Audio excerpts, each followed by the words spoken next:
guys, it's just I haven't been taking this very well, to be honest.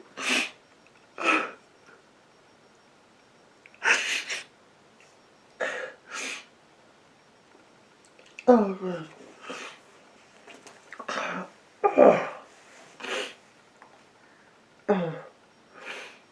But yeah, the title, my sister did disown me. And I just think it's, I don't know how I feel, to be honest. I guess it's something that I need to learn to accept. This isn't a prank though. It's not a prank at all, but I'm not sad about it. Nothing to be sad about, trust me.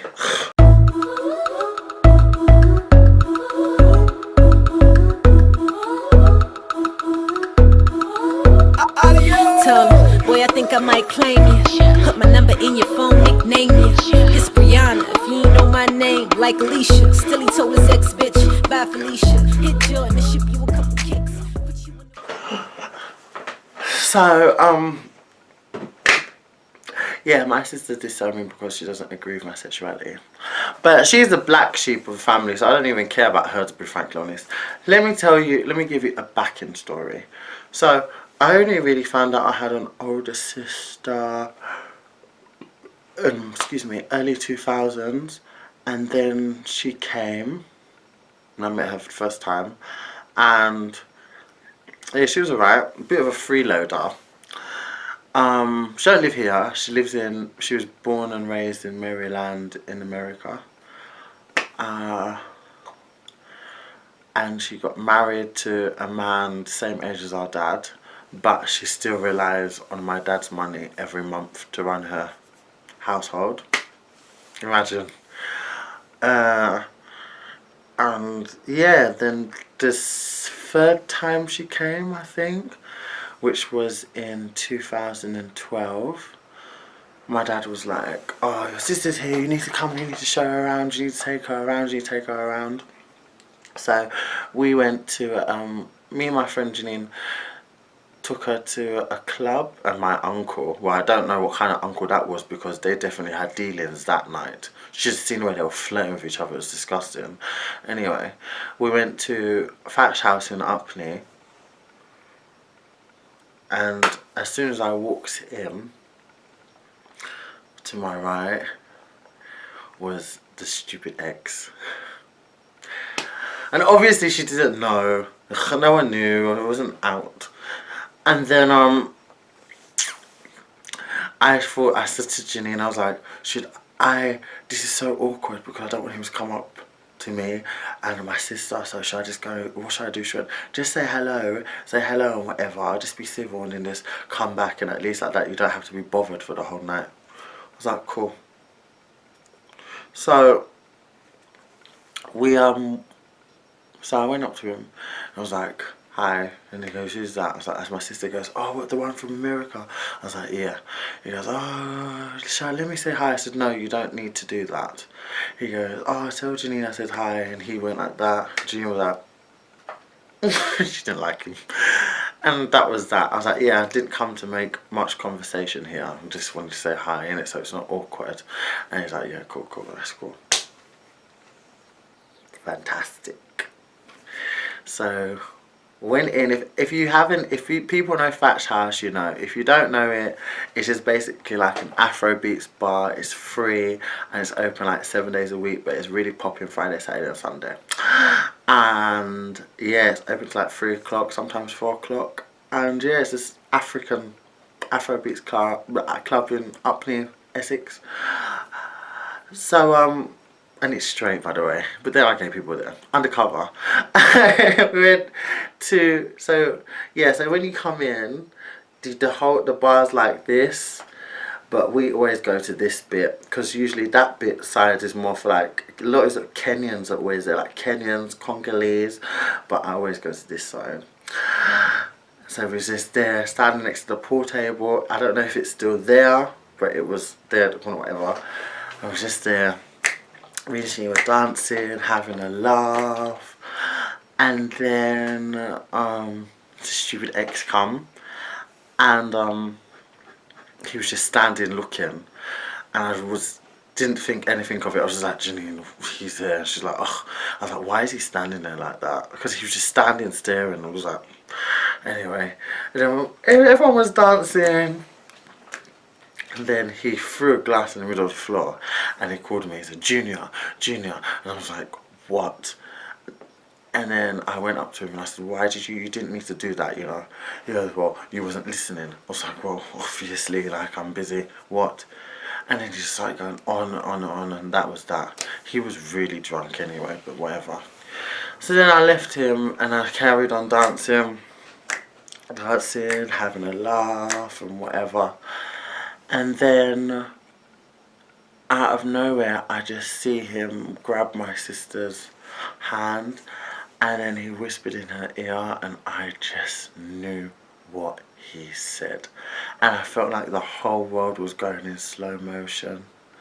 And then I just grabbed Janine. I was holding her so tight. I was like, Janine, Janine. And it's so funny because I was squeezing her hand so tight. She didn't even say ow. She was like, babe, oh my god, why is he talking to her? And I was like, Janine, I know what he's saying. And I just wanted to just sink into the floor, and her face expression said it all after.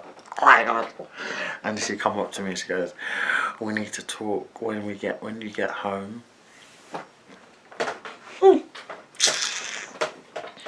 It was terrible. That was terrible. Considering that person, I will never ever, and listen to me. I always talk about forgiveness and stuff, but that is an act that I would never ever in life forgive, considering that person was meant to be DL. So I will never forgive that, to be honest, because then I had to deal with the consequences after. So then after that, she was due to go back to America, and she oh, I'm so stupid. I didn't even say what happened. What he said, right? He just, let's just say he made it known that we was together. Then anyway, she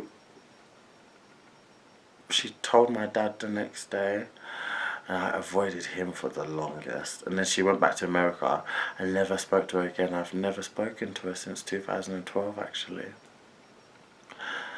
And how do I know that I'm disowned? Because my dad told me when I went to his house a couple of weeks ago.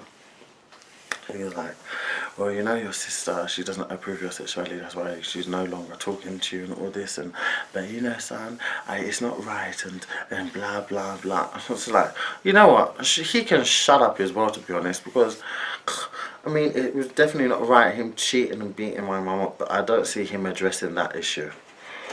So I stopped talking to him officially like 2 weeks ago, and she wants to say she stopped talking to me, but I never really gave her the opportunity to talk to me. So to be honest, no one really disowned anyone. If anything, I disowned her. Because afterwards I was just like, who cares? Like, I don't even care. Now you have the junior that you see in front of you, but she hasn't really got a right to talk, considering she married someone who's older than my dad. She still relies on my dad's money. I think that, don't understand what responsible human being who's in their 30s, who's married to someone the same age as my dad, who has 2 kids by that person, still relies on their dad's money. Terrible. And my dad stopped giving me money when I was 17. See, and he was only giving me £20 a week, and that was for school because he didn't live with us, and my mum didn't put him on child support, so that was his little thing. And sometimes if I was lucky, I would even get £10. And she, in her 30s, is relying on that money. Terrible. And she'd been relying on it since even before she was married. So I don't really think that she's a fine one to talk. That's why I'm not really bothered. I never had a big sister. I never had a older sibling growing up. So I would think that you would want to step into that role and be that person, maybe. But she never did, and she never has been in the first place. So I don't really care if she chooses never to speak to me again, because I already chose not to speak to her again. I already blocked her on all social sites and all that stuff. So I don't have no interaction. She has 2 kids that I've never met, and I'm not really bothered, to be honest.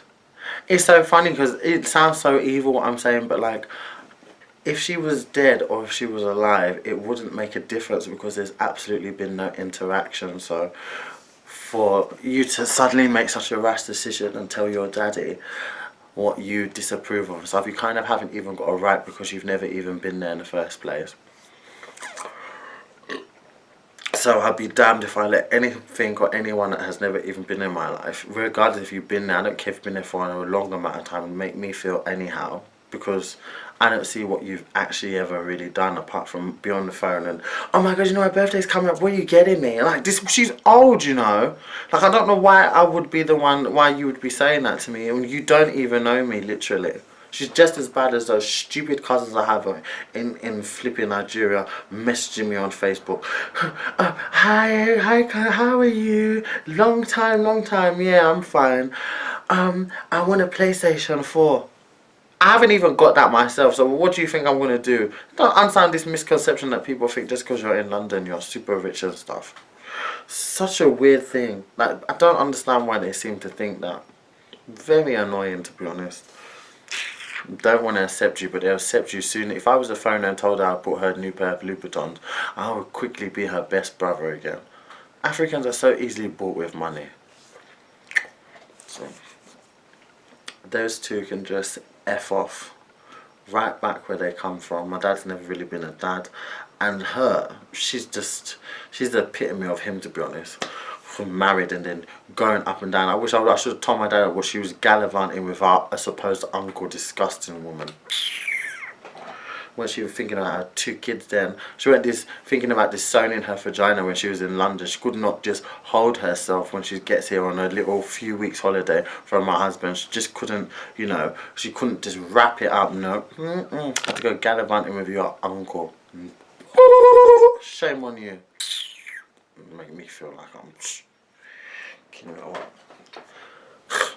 So yes, if you don't have family that don't talk to you, don't be so sad about it. I always wonder why people feel so sad about it all the time, like, oh my god, I have no one there for me. Then, you know, we come into this world on our own. I mean, I surely went in my mum's room with anyone else. So it's just life, and sometimes you just have to accept that. Not everyone around you is going to be a good influence, regardless if they're family members or friends. And it takes growth and it takes certain situations for you to realise that. Like, maybe I was really, really sad about it when it happened. And I was like, oh my god, it made me feel so horrible, to be honest. I felt embarrassed with myself. And then after a while, it was my mum that actually, like, I think it was that year, there was an event going on for Gay Pride and they posted it on my Facebook. You know, before they used to be able to be tagged in things and it used to be shared without you even knowing that it's shared, where now you can like sort of approve it. It wasn't like that then. And it was just this massive Gay Pride after party. It was pink, and at that time I had so many Nigerian members, so many parts of my Nigerian family on my Facebook. I had so many, and then everyone started talking about it.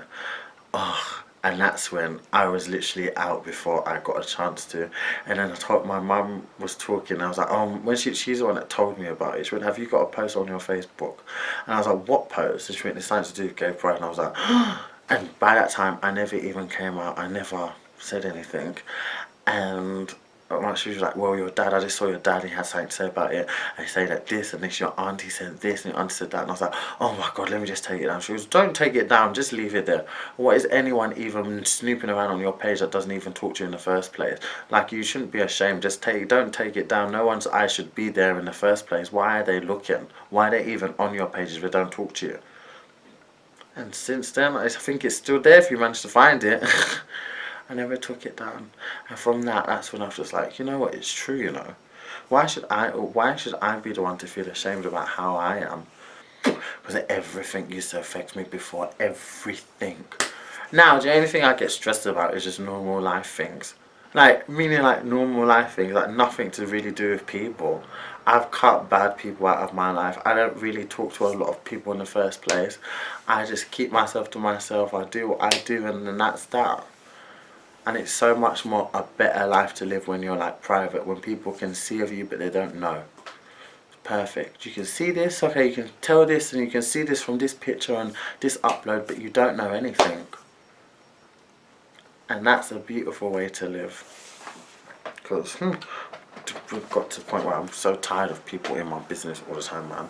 Unnecessary people. Oh my God, I feel like I have more loyal subscribers than I've ever had of people that actually know me in life. Terrible. That is a bad thing. Very bad thing when you can think of it like that. So yeah, that's the story. I'm ready to go.